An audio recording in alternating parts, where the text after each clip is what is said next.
Praise the Lord. Amen. Hallelujah. Salamat po sa ating Diyos. Amen. Sa kanyang presensya sa gabi ito. Hallelujah. Patuloy po tayong mawi sa ating Diyos. Hallelujah. Kung mayroon lamang tayo sa libong buhay, amen, ialay natin sa ating Diyos. Hallelujah.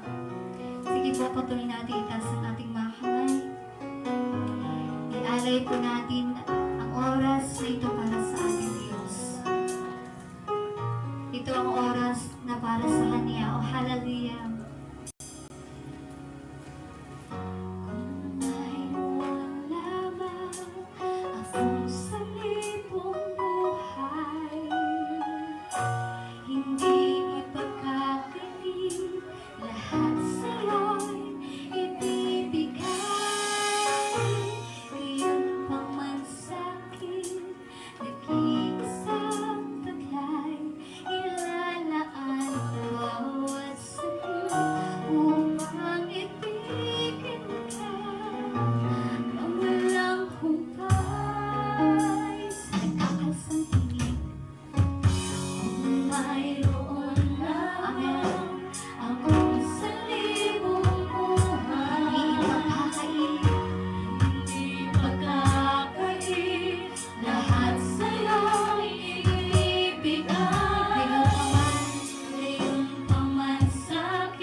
Bye.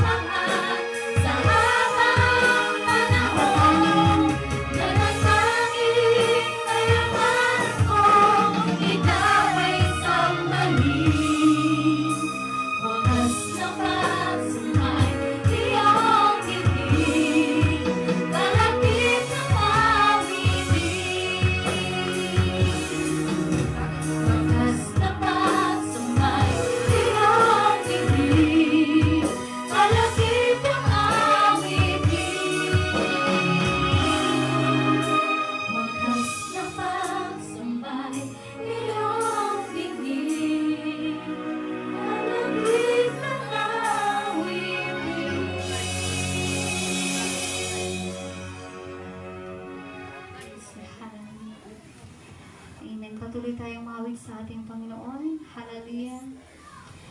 Hallelujah. Kunin po natin itong pagkakataon na to sa pamamagitan ng aming pag-awit. Ito po'y gawin niyo pong isang pakikipag-usap sa ating Diyos. Amen. Some prayer po para sa ating Diyos.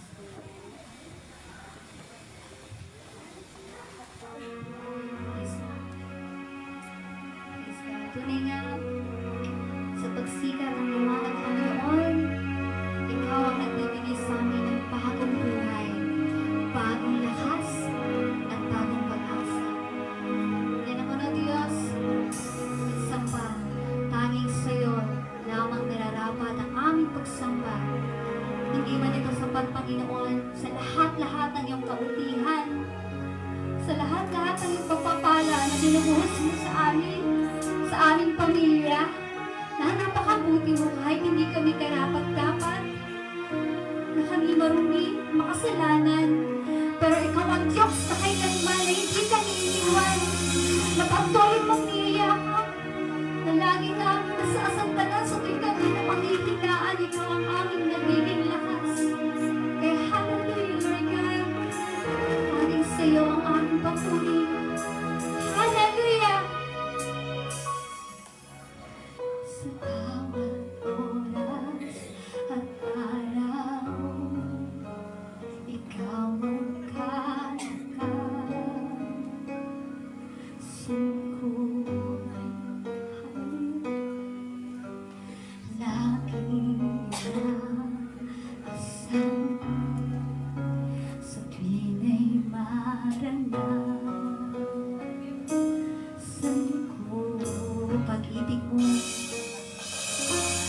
pag-ibig mo'y laging nadarama.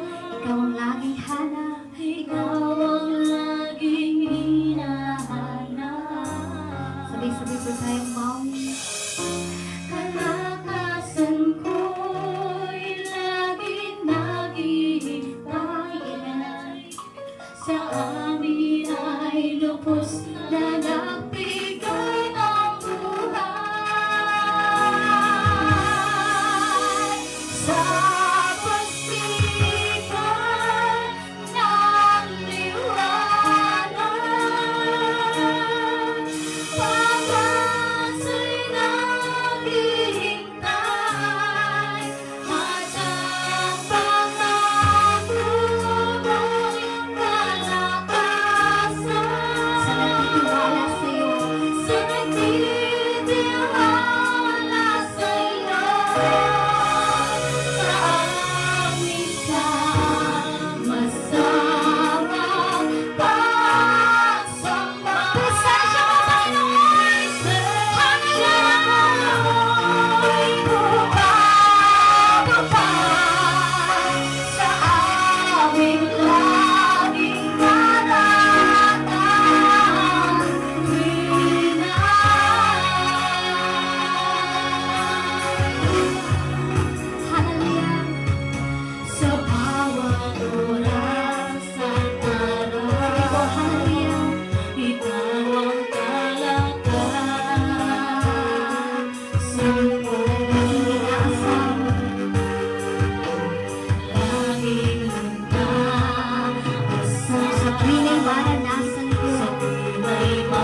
binigyan po tayo ng pagkakataon, amen, na makapag-share yan.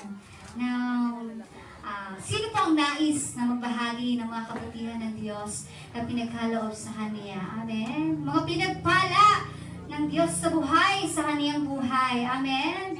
Praise the Lord. Sabi nga po, no, every gising is a blessing. Kaya dapat po pinagpapasalamat natin sa ating Diyos. Amen. Maraming mga kapwa natin, amen. Iba nasa balik ng karamdaman, iba hindi nagigising. Amen. Tayo'y mapalad. Tayo'y narito. Amen. Dapat masaya tayo dahil 8. Diba? Lucky number 8. Dapat masaya. Amen. Dahil anibersaryo ngayon. Amen. Sino po ang nais? Wala po ba? Praise the Lord, binigyan tayo ng oras po para ipagsigawan ang kabutihan ng Diyos. Amen? Magtatawag po ako.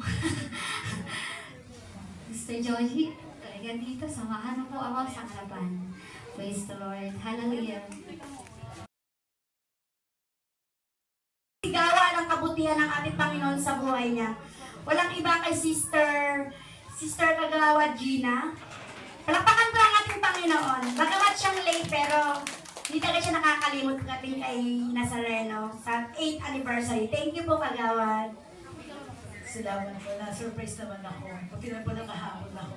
So, isa pong mapagpalang hapon sa ating lahat, higit lalo sa ating Diyos na buhay, kay Jesus Nazareno at sa lahat ng mga organizers, no, kay Brother Angelo, sa lahat po ng mga nandito ngayon, isa po mapagpalang hapon. Tunay nga po na napakabuti ng Panginoong Diyos sapagkat sa kabila ng aking kabisihan, naabutan ko pa kayo, no, hindi pa tapos. Kaya na pa ako nag-worry kasi sobrang dikit-dikit yung schedules ko, pero sabi ko yung pagkalaban ko. In fact, hindi pa ako tapos, tumakas lamang ako para makapunta dito. Kaya papuri sa Diyos dahil yung aking mga paa ay tinangay dito at naipaglaban ko, no, ang gawain ito. Isang bagay din po na aking naisip pagsigawan, no, dahil sa kabutihan ng Panginoong Diyos. Ay, isa ko kasi. Napakaganda ng mga awit.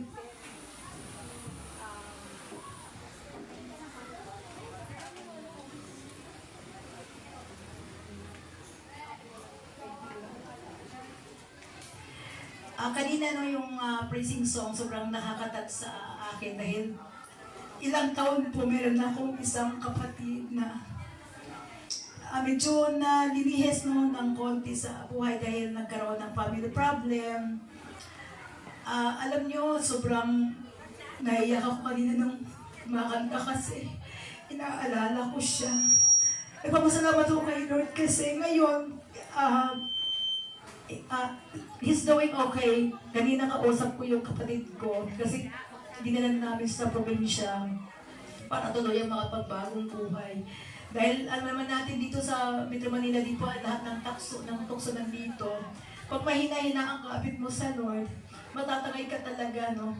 So kanina, sobrang akong nagpupuri kahit kita ko kasi I've noticed from my sister na yung brother namin ay napakabuti talaga ng Diyos, hindi po ng Panginoong Diyos. Bagamat medyo born again yung napuntahan niyang church, pero sabi ko nga kahit ano na lang, basta importante nakakakilala siya sa kay Lord ngayon.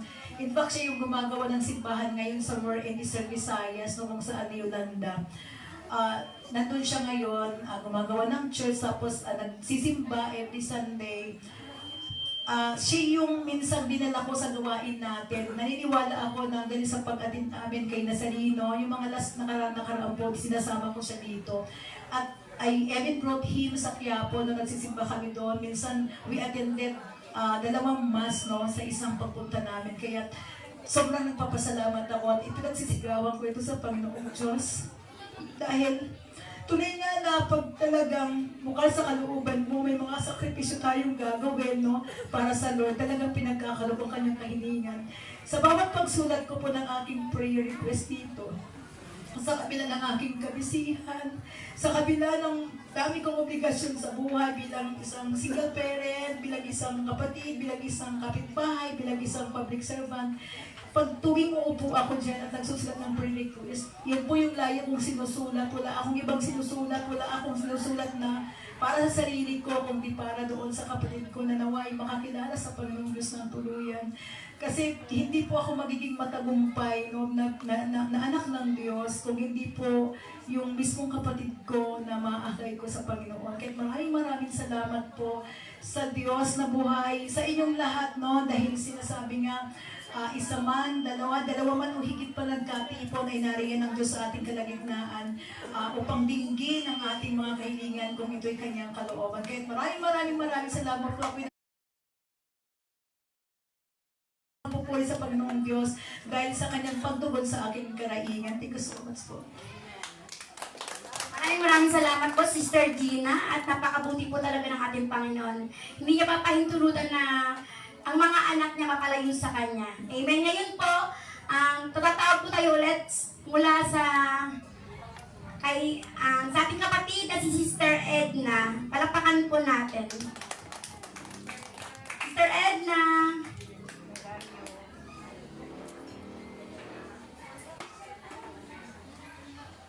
Mula po sa Manila, ang isang chapter din po ng Jesus Nazareno mula sa Manisa. Okay, sige po. At ngayon po, tawagin po natin sa ating harapan upang ipagsigawan ang kabutihan ng ating Panginoon sa buhay niya, si Sister Presley. Palakpakan po natin.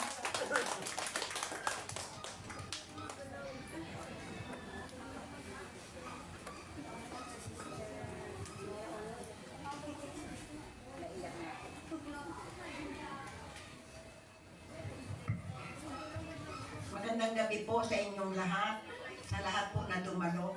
Salamat po sa inyo. Ang ipatuturo ko po, salamat sa Diyos.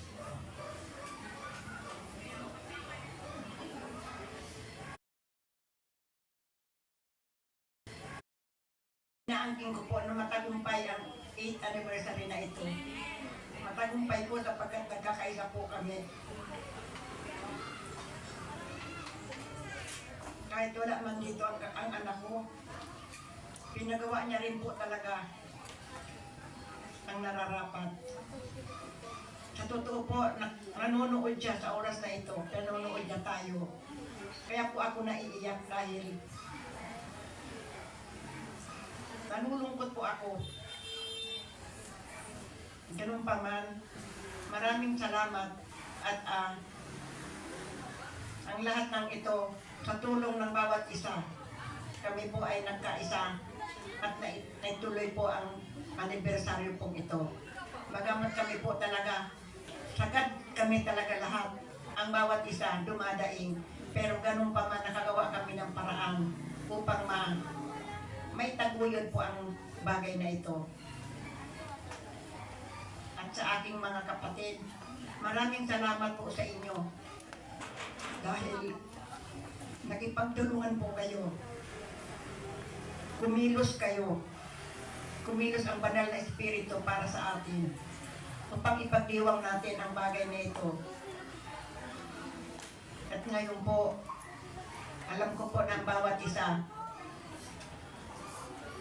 ay napapagod na. Pero ang kapaguran yan ay kagalakan din ng sukli. Kapag nakita nga nila kung gaano ka tibay ang aming samahan. Maraming salamat po sa inyong lahat. At ang lahat ng ito, dahil sa tulong po ninyo, umatin po kayong lahat.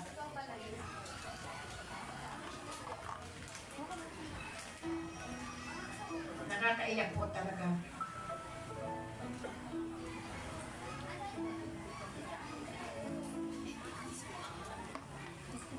Dahil nga po sa bagay na yan, umalis po ang anak ko. Pero ganun pa man, nakasubaybay pa rin po siya rito. Maraming salamat po sa inyo. Stirali ka na.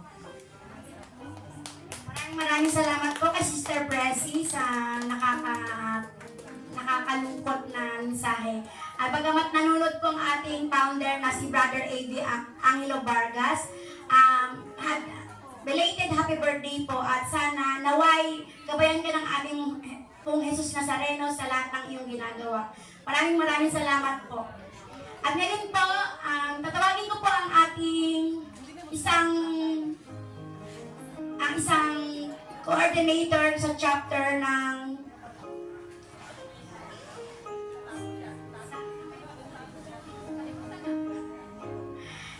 si Sister Helen po. Palakpakan po natin.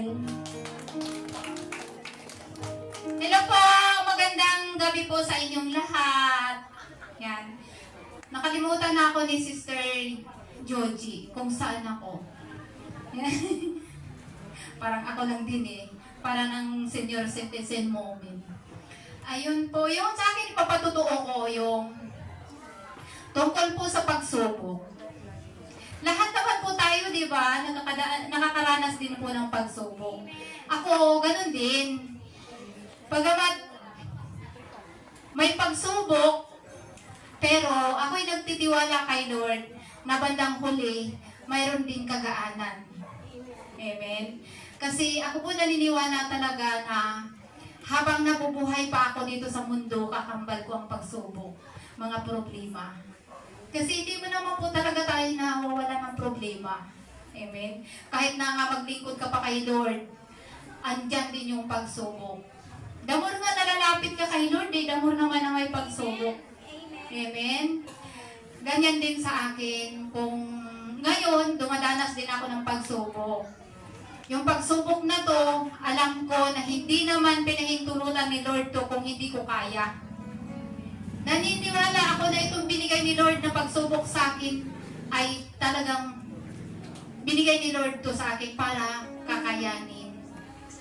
Halata po ba na mayroon akong